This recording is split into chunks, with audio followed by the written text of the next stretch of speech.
இங்கே பாருங்க நாங்கள் எக்ஸ்பெரிமெண்ட் செய்கிறோங்க.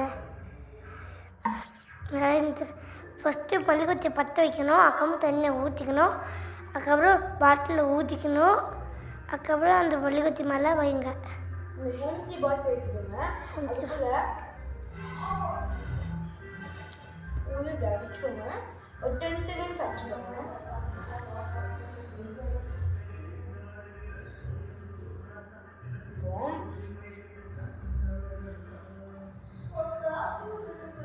இப்போ அந்த மெழுகுவர்த்தி மேலே வைங்க. அப்படியே கொஞ்சம் கொஞ்சமாக தண்ணி ஏறும் பாருங்க. உங்களுக்கு தெரியலன்னு தெரியல. இப்போ பாருங்க, இந்த இது வரைக்கும் ஏறிச்சுங்க பாருங்க. ஏறிச்சா மதுக்குது பாருங்க, மதுக்குது பாருங்க. பாருங்க எழுது பாருங்க.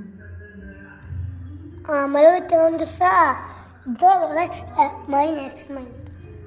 அதனால அப்படியே தண்ணி இருக்கு பாருங்க கொஞ்சமா. அது ஒன்று இருக்குது இந்த இடத்துல. இருக்குது பாருங்க. ஒரு தெரியல மெழுகுவர்த்தி இருக்கிற இடத்துல அது இருக்குது பாருங்க.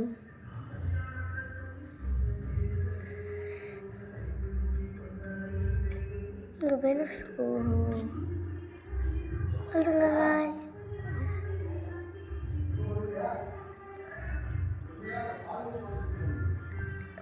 நல்லா இருக்குதா? தண்ணி வந்து கொஞ்சமாக இருக்கு.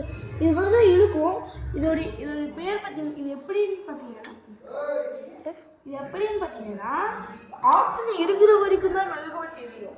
இந்த மெழுகுவர்த்தியை சுற்றி நீங்கள் ஃபஸ்ட்டு பார்த்துருக்கீங்க. இந்த மெழுகுவர்த்தி சுற்றி ஆக்சிஜன் இருக்கும், அதனால அது எரிஞ்சிச்சு. இப்போ நம்ம உடனே அப்படி அமுத்ததுனால அது வந்து பாருங்க ஆக்சிஜன் வராமல் தடுத்துருச்சுக்கோங்க. ஃபுல்லாக தடுத்துருச்சா, அதனால தான் நம்மளுக்கு மெழுகுவர்த்தி எரியல. ஆக்சிஜன் இருக்கிற கீழே தண்ணி ஏதாவது இருந்துச்சுன்னா அது அப்படியே உள்ள இழுத்துக்கும். ஆக்சிஜன் இருக்கிற வரைக்கும் மெழுகுவர்த்தி எரியும். இதுதான் இந்த மாதிரி. Okay, explanation. தேங்க்யூ.